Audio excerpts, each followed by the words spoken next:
Hello and welcome to China Focus. I'm Shelley Zhang. Now, there's been an uproar in China over a controversial New Year's greeting editorial run by the paper Southern Weekly, which is also sometimes called Southern Weekend. What's so controversial about the editorial? Well, the original version was called The China Dream, the Dream of Constitutionalism, and it expressed the hope that China could be a country ruled by the Constitution and ruled by law. But after it went through the censors, the article that came out in the paper was called We're Closer to Our Dream Than Ever, and instead of talking about constitutionalism or the rule of law, it instead praised the Communist Party. Now, after this was discovered, there was an uproar by journalists and by ordinary Chinese. Here today to talk about the causes and the consequences of the controversy, we have Jason Ma and Chen Shifei. So, after the Ministry of Foreign Affairs was asked about this, the ministry spokesperson said, there's no such thing as, news censorship in China. But despite what the ministry says, there's obviously censorship. Why was this, so controversial? I think probably they have a different definition of news censorship. I mean, at least for the general definition of news censorship, the Southern Daily was heavily monitored. They said in the last year, 1,034 articles was rejected due to this, which is like every issue, around 20 articles was rejected by this Chinese censorship system.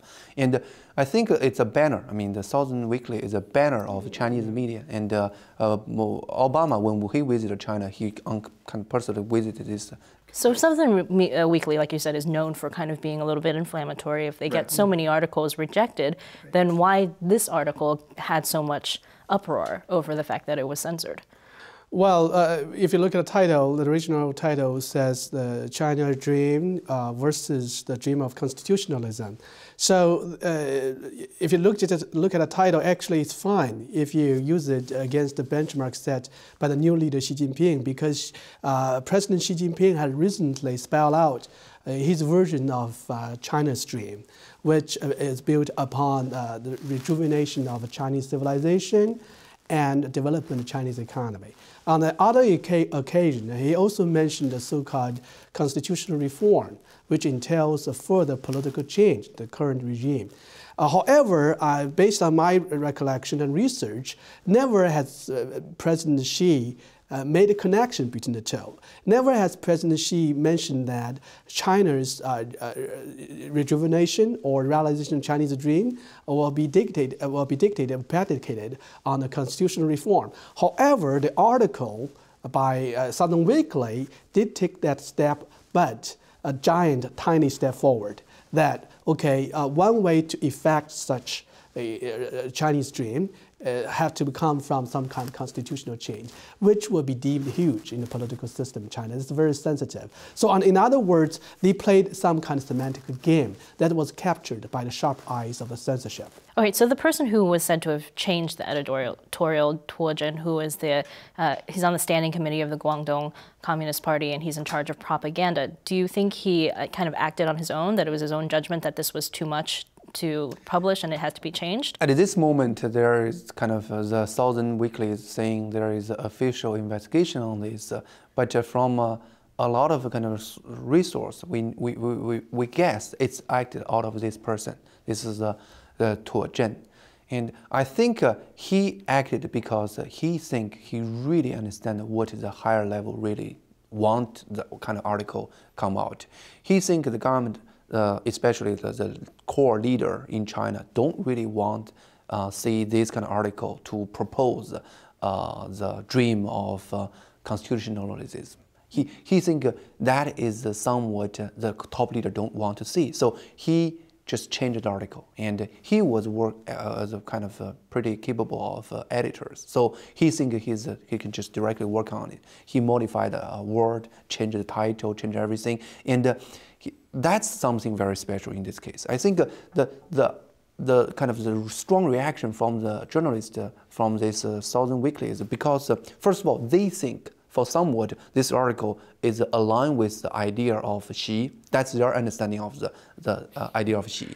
And so they feel very strong about it. They think they are... So they thought there's nothing wrong with Nothing wrong with them. And second, the way they work, like normally it's more like the kind of censorship system just gives them orders, like, oh, this article should be tuned down. They will change the language by themselves. But this time, the language was directly changed by this official. So that's a funding kind of a thing. So first they think there are nothing wrong with their kind of article. Secondly, they think it's too much to really can take over their job. So these two things put together, they kind of start this whole thing. Yeah. So do you think that Tuozhen thought that people would notice, or that there would be such a uproar? Because this has become like the hottest topic on Weibo now, and people are kind of posting pictures of themselves, you know, in solidarity with the Southern Weekly, and people are like writing open letters to like ask for his resignation. So, yeah, if I got a chance to answer your previous question, my take could be a little different from Jason, because I thought actually the action might be a representation of the overall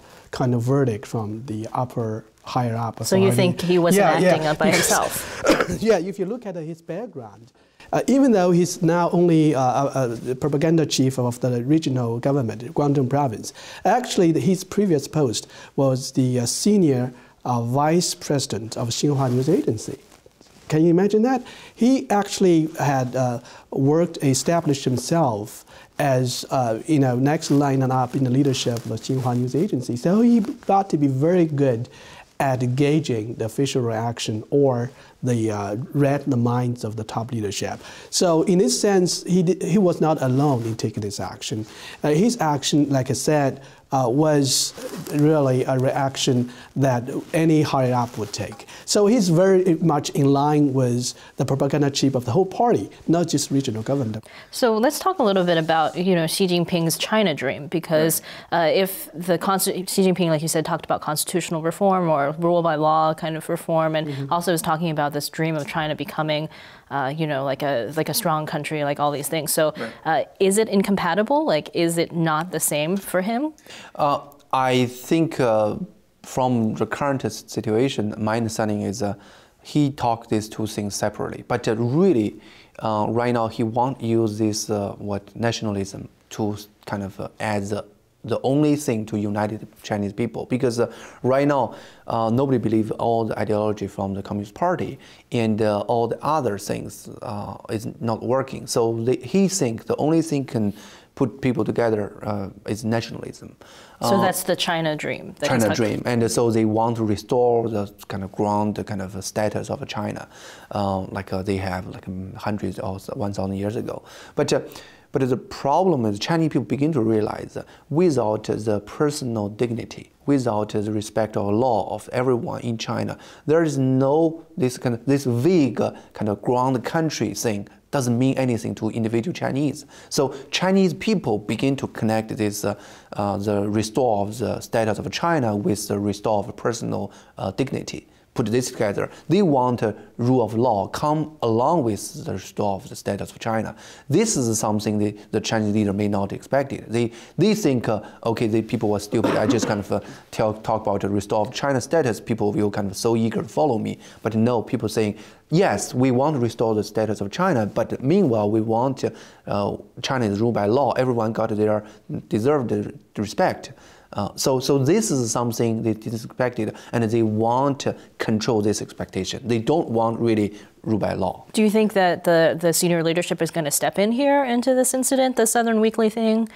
I think so. In the opening remark, you mentioned that the Ministry of Foreign Affairs spokesperson mentioned this, and another message she conveyed was that it's a completely domestic matter that has no foreign significance. However, we were seeing that it had a lot of reactions from the foreign media as well. So things have evolved to such an extent that some kind of top leadership mandate would have to come into play. And what do you think that will be? Like, what do you think? How do you think they will react to this? I think probably this thing.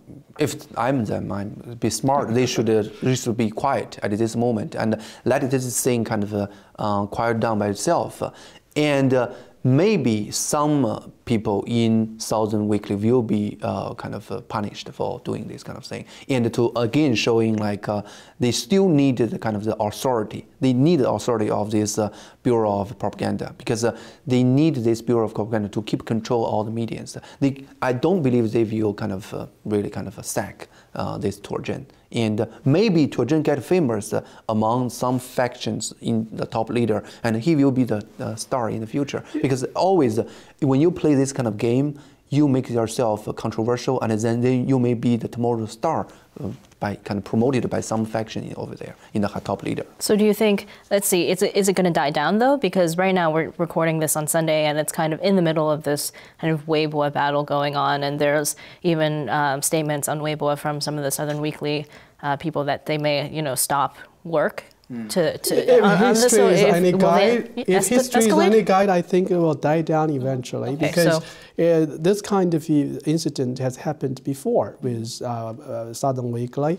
When President Obama visited there, they had an interview, and they actually took a more dramatic step or reaction in that case, because they kept that space of interviews open, blank. In the newspaper. So they weren't allowed to publish they pulled the article, That's even more remarkable. Eventually, if my memory serves me well, there was some kind of personnel changes, reshuffled within the organization of the publication, but eventually, I think there was no big change. So last thoughts on this, is there going to be any long-term consequences from this issue? I think the good thing, the positive part is I think the Chinese leader should learn a lesson. Like right now, the citizenship, the idea of citizenship in China is not something they expected. I mean, they didn't really catch the current status of the people get aware of their citizens. They are not slaves. So probably in the future, the Chinese leader should do things in a more subtle way instead of this brutal kind of just direct change article. And besides that, I don't expect anything will be really change. They still have very tight control of the media. They still kind of have their own way to manage China. They will just get smart to don't make this kind of stupid mistake. But nothing will change, essentially. These two forces at loggerheads, apparently. The one force is on the part of public that aspires more information. The other side is the government that tries to gag the public, tries to deprive them of right to information. The clash will become more intense, and the day of a showdown will only come closer. Okay, well, thank you both for joining us and talking about this issue, and thank you for watching. For more on this and other issues in China, join us at ntd.tv.